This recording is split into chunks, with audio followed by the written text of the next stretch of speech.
If I tell you right now that reading is good, as you probably have heard from years of growing up, from your parents or your teachers, will you agree with me? Most likely, right? So most of us know that reading is good for us. So why is it that we aren't always carrying around a book with us like we would to something that's supposed to be good for us? Well, I'm really not here to criticize you for not doing so. I myself think that not everybody has to do that to prove your love for reading. Let me tell you about my experience with reading. Growing up, I've always loved it. I used to read magazines, fairy tales, comic books back when I was a kid. Back in secondary school, I would read novels and science books. Then came the peak of my so-called reading career in grade 7, where I was doubling up the quantity of books I was reading, and at the same time, I became extremely selective with what I read. Actually, to tell you the truth, being selective with what I read is just a fancy way to cover up the real thing that happened back then, which was me wasting a lot of time questioning whether or not I should pick up a book. Let me just describe to you exactly what was happening back then. I stood in front of a stack of books like this, and I would think, well, if I read this book, is that going to help me solve my homework? No? Then I'm not going to read it. And I call that being selective because I thought that was good. But eventually, I realized that I was not being productive at all. And I started asking myself why. Because I was doing something that was supposed to be good, which was being selective. But then I ended up wasting time instead of actually getting any reading done. So after years of observing and, reflecting on what I did back then, I have come to notice something in teenagers that I would like to call the skepticism in the power of reading. So what is skepticism in the power of reading to me? I would like to define my definition of skepticism in reading as having doubts in the process of reading or thinking of reading as a means to solve an immediate problem. So for this type of skepticism of reading or over-practical approach to reading, I classify these people into two types. The first type are the people who never really give reading a chance because they cannot possibly think of how reading can help them in any way. The second type of people are those who have actually had fierce beliefs in the power of books, but after not seeing themselves getting instant results, they give up and their belief is shattered into strong disbelief. For both of these types, there are some mindset shifts that they're going to have to make in order to break free from these limiting beliefs about books. Now, let us get started with the first type, the over-practical. These people are those who spend time sitting to convince themselves that reading cannot possibly help them get better in any way. They cannot see how reading this book is going to make their lives immediately better. For example, if I'm having this really difficult math homework and reading this book is not going to help, then I'm not going to do it.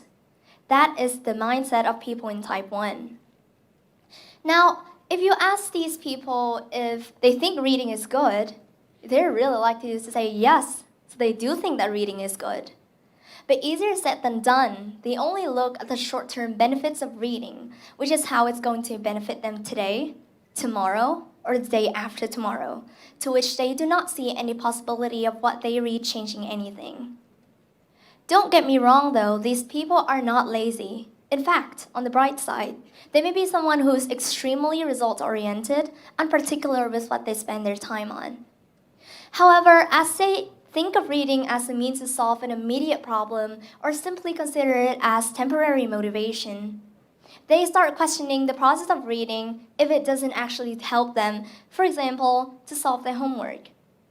I have been in this position, to be honest with you. And while you may think that, well, why is it so hard to convince these people to maybe just give reading a chance?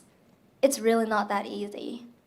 Let me just play it out how a conversation with this type of person would go.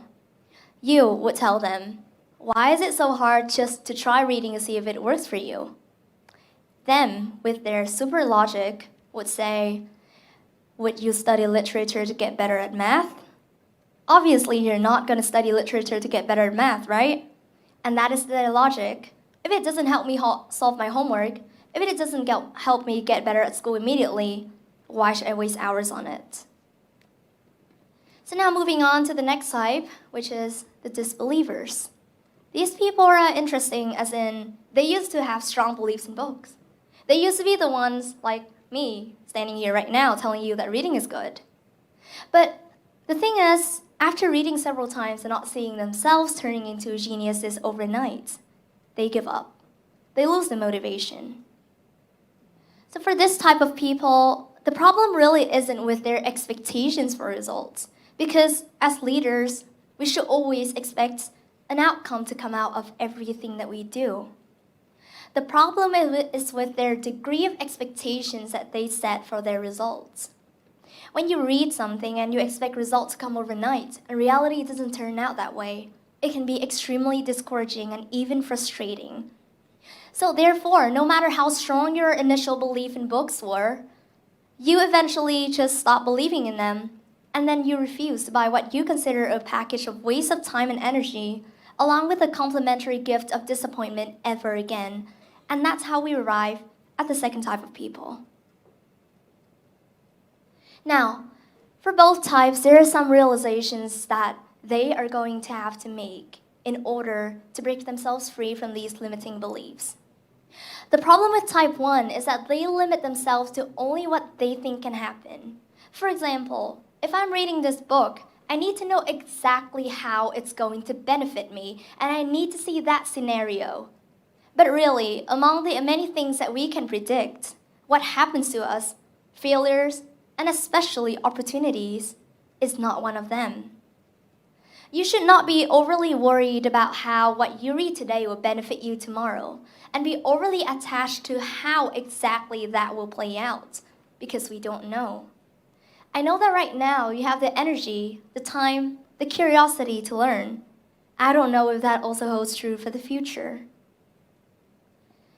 Back when I was having this problem as well, there was this story that really inspired me to maybe step out of my comfort zone to test this theory out.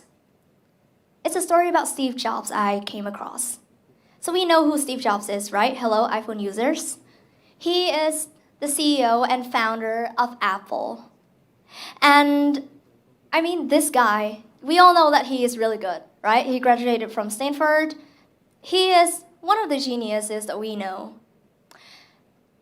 We know that he runs Apple, so basically he does what has to do with information technology and business. So we would expect a person like this to be stuffed with knowledge from business books and books on IT. But back in university, he took a calligraphy class just for fun.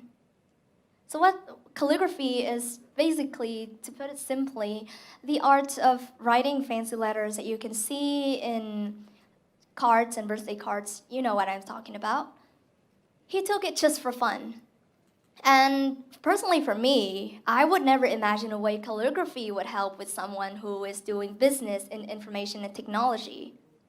And maybe he didn't know how that would help either. But eventually, his knowledge on calligraphy, the knowledge that he took from that calligraphy class, came into use when he was designing the interface for the MacBook. This story really inspired me to maybe try out and stop doubting so much of whether or not what I am learning now will come into use in the future. And I've come to learn that every single piece of knowledge that you are taking in will come back to help you at one point in your life, especially when you least expect it. That is why you should stop doubting so much about whether or not you should learn something. Be selective with your time, but don't be so doubtful that you're wasting your energy on it. There's this quote from the book, The Courage to be Disliked by Ichiro Kishimi and Fumitake Koga that I really love. It is about the future. As you can see on the slide right here, the life that lies ahead of you is a completely blank page, and there is no track that has been laid out for you to follow. There is no story there. I don't want you to be overly obsessed with how the future will play out that you waste so much of your present time doubting instead of being productive. I don't want you to be worried about opportunities not coming. The question that I want you to ask yourself is, when these opportunities that you want come, are you going to be prepared for them? Now, moving on to the second type. These people are those who disbelieve in book just because success does not come overnight, and they fail to realize that. Now, I also have my personal story with this. Back in grade 8, I was kind of bad at math. There was this geometry test where I scored pretty low. I didn't like that at all, so I came home. I found a geometry book that I would read, and I expected myself to become genius immediately next week. The following week, there was a test. I did it. The score got returned. It wasn't a lot better. The week afterward, I also did a test. It also didn't get a lot better than the previous one. So then I came home and I was like, you see, obviously reading this book is not gonna help because I wasn't even reading on the topic that I was doing at school back then. So I just threw it aside and told myself that, next time if I score low on a test, just don't come to extra reading. It doesn't help. Well, life really loved throwing surprises at us. Right the following semester at school, we did every single thing that I had previously read on. Now, it took me an entire semester for what I read to be useful, and it could have been any time frame. 3 months, 6 months, even a year. Don't set your expectations too high and unrealistic. Think of reading as a process of layering your knowledge, building layer after layer until you're competent enough that opportunities start coming to you. I've heard this saying, although I don't exactly remember where I heard it, but when you're competent enough, what you want, the opportunities, the people, the networks, they will all start coming to you. Your job is not to predict. Your job is to get yourself prepared and ready to take those opportunities when they come to you. Now, just to sum it up, you may find yourself in one of these two types I talked about. Maybe you are just hesitating a lot to pick up a book because you cannot convince yourself how it's going to help you. Or maybe you have had strong beliefs in them, but eventually you get disappointed because they didn't give you results as fast as you expected. The solution I would like to propose here for you, the first and hardest thing that you are going to have to do is to shift your mindset. You need to shift your mindset from the mindset of doubting, questioning, and over-worrying about the future to the mindset of learning and focusing on the task at hand, which is reading. When you're too busy focusing on doubting and questioning, which isn't really productive, you're actually going to miss out on a lot of knowledge that you should be acquiring from reading. Now, if you're comfortable with the idea of doing a lot of seemingly irrelevant reading, then you can start small. Give yourself a time frame of maybe 3 or 6 months, and then every month, include a book that is of the topic that you have never read on before. Start with something that may be relevant to you. Maybe start with something that is in the field of study you intend to go for later on. Then, every month, just try to step out of your comfort zone as you go along. Pick a book of a field that you've never tried before, of something that you've always been interested in, but you think that have nothing to do with you. I want you to think of this as stepping out of your comfort zone. You don't know if what I'm saying is true or not, and I do not encourage anyone to blindly believe the words of someone until you have actually experienced it yourself. So I would like to invite you to try this and see if it works for you. Maybe you'll find that reading is actually great and you regret not having started it earlier. Or maybe you will just once again confirm that I'm not telling the truth at all and it doesn't work for you. Either way, you're not going to regret having seeked out the answer, because this is stepping out of your comfort zone to try out something that you've never tried before. This is seeking the answers for the questions that you have, and that is what leaders do. They have to seek the answers for the questions that nobody else has the courage to go seek for. Either way, you doing something to test it out into the unknown, stepping out of your comfort zone, is really recognizable already.